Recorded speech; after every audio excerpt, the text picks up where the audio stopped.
Sebagai negara maritim, Indonesia diberkahi dengan potensi kelautan dan perikanan yang sangat tinggi. Dalam 1 tahun, Indonesia bisa memproduksi ikan dan hasil laut hingga 19 juta ton. Hal ini yang menjadikan Indonesia sebagai salah satu negara pemasok produk perikanan terbesar di dunia. Kontribusi Indonesia memenuhi 30% kebutuhan dunia. Ironisnya, kekayaan hasil laut tersebut tak bisa sepenuhnya dinikmati oleh para nelayan dan warga Indonesia. Pencurian ikan dan hasil laut membuat Indonesia harus menanggung kerugian hingga 300 triliun rupiah per tahunnya. Berbagai langkah diambil untuk mengatasi hal ini, salah satunya dengan penangkapan, peledakan, dan penenggelaman kapal pencuri ikan.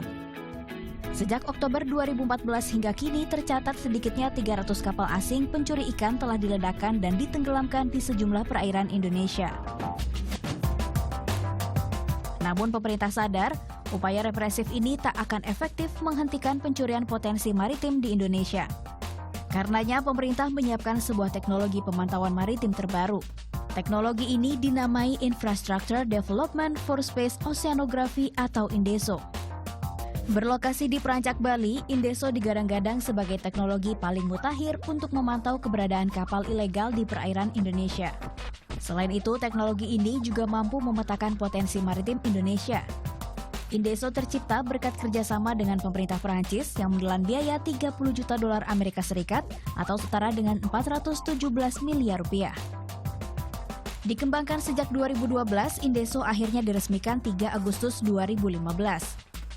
Sistem kerjanya memanfaatkan satelit radar beresolusi tinggi. Skalanya pun cukup detail mencapai 1:2000.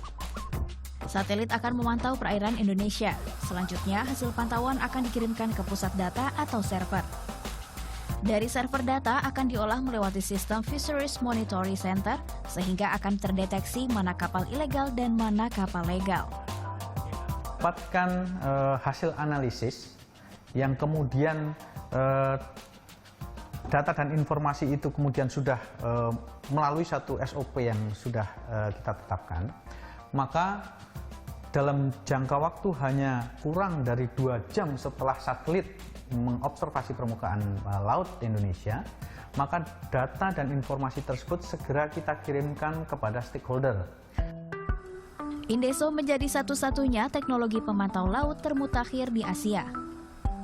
Dan Indonesia menjadi satu-satunya negara di Asia yang menerapkan sistem pemantauan laut berbasis satelit ini. Dioperasikannya INDESO itu kita bisa memantau adanya pergerakan kapal ilegal itu di dalam satu kawasan saja, katakanlah misalkan seperti Laut Arafura, itu jumlah kapal yang beroperasi itu lebih dari 300 kapal tiap hari. INDESO juga memiliki 6 manfaat lain. Di antaranya mendukung industri pembibitan udang dan rumput laut, mendeteksi tumpahan minyak, hingga monitoring potensi perikanan. Selain bisa mendeteksi keberadaan kapal ilegal, teknologi INDESO juga mampu mendeteksi potensi ikan di perairan laut Indonesia. Salah satu contohnya bisa kita lihat di perairan Samudra Hindia ini. Semakin merah indikatornya maka menunjukkan bahwa potensi ikannya semakin besar. Dan data ini bisa diakses dengan mudah melalui website INDESO.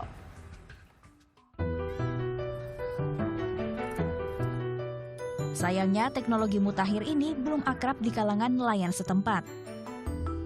Salah satunya Hasani, nelayan yang telah 30 tahun melaut di kawasan Pengambengan, Bali ini memilih menggunakan cara konvensional ketimbang memanfaatkan teknologi yang dikembangkan INDESO. Pernah saya pakai itu, Indo Bali yang masih Pak Pur yang megang itu. Kita tidak bisa, dia kan pakai TV. Memang ada semacam kita punya jalur-jalur tertentu, dia pakai garis-garis panah itu. Dan awan hitam itu ada ikan, nanti kita menentukan titiknya itu tidak bisa. Padahal dengan sosialisasi dan pelatihan yang cukup, teknologi INDESO ini akan sangat bermanfaat meningkatkan hasil tangkapan nelayan. Rata-rata dalam sekali turun melaut, nelayan lokal bisa membawa 3 ton ikan. Sementara dengan pemanfaatan INDESO, jumlah ini bisa ditingkatkan hingga 3 kali lipat. 2/3 wilayah Indonesia merupakan perairan dengan luas mencapai 3 km persegi. Bayangkan berapa banyak biaya yang harus dikeluarkan pemerintah untuk melakukan pemantauan dari satu titik perairan ke titik perairan lainnya. Namun kini dengan adanya teknologi Indeso, pemantauan bisa dilakukan dengan lebih efektif dan efisien. Dan tentunya pemanfaatan potensi laut juga bisa dilakukan dengan lebih maksimal. Leni Hastuti, Tamagi Malaya melaporkan untuk NET. Informasi tadi menutup kebersamaan kita kali ini. Saya Peter Ngantung. Saya Alis Kalista, terima kasih dan Selamat sore.